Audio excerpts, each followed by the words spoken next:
This presentation of Peter's 25 Days of Christmas Reviews is brought to you by me.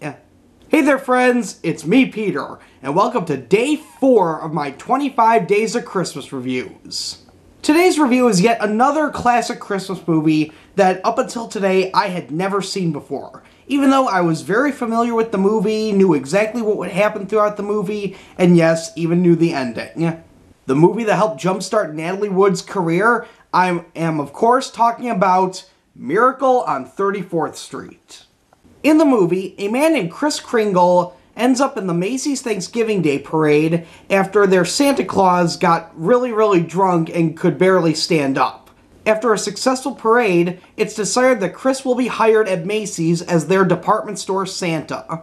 Now, Kris has some interesting theories, including sending children to other department stores to find a toy if Macy's doesn't have it, but eventually the store falls in love with his idea, saying it makes people happy and makes them want to shop at Macy's more, so they go along with it. But one store employee is convinced that Kris has something mentally wrong with him, as he refuses to deny that he is Santa Claus. In fact, he happily admits that he's Santa Claus, and he won't stop admitting it. Through a series of events, Kris ends up on trial in New York's Superior Court to determine whether or not he is Santa Claus. Now, when I first tuned into this movie, I really enjoyed it. I liked the characters, I liked the actors, I really liked Edmund Gwenn, who plays Santa Claus, and I love Natalie Wood. I think she's wise beyond her years, and she's pretty funny as Susie. But when the second half of the movie starts is when it started to go downhill for me. The court case initially starts out as to whether or not they should declare Kris Kringle mentally incompetent and put him in an institution. But then it somehow evolves into proving whether or not he's Santa Claus. And I'm sorry, I just didn't buy it. I refuse to believe that a legitimate court would actually consider this a real case. Now I get it, maybe that's the point of the movie, since there's so many people in the movie that don't believe in Santa, but then they do eventually come around to it, especially Susan's mother, played by Maureen O'Hara.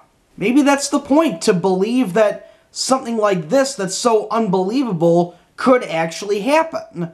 I don't know, maybe that is the point of it. But I really found myself tuning out during the whole trial sequence.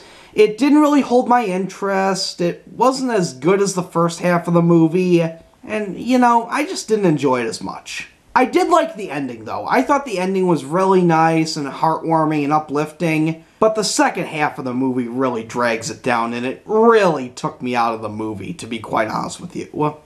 Also, I'm gonna be honest, I hate product placement in movies, and Miracle on 34th Street has one of the most blatant examples of product placement I have ever seen, in that the entire movie takes place in a Macy's department store.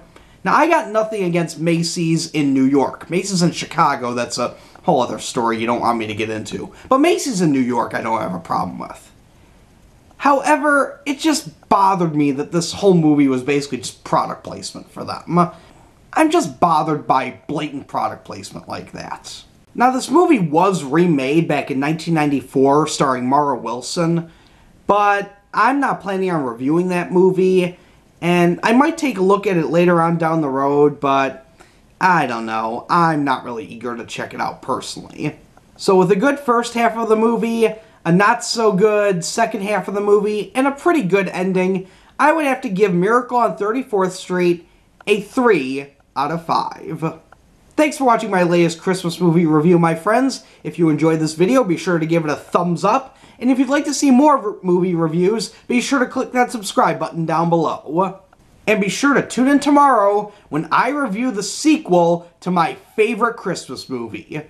Until then, this is Peter saying see you later.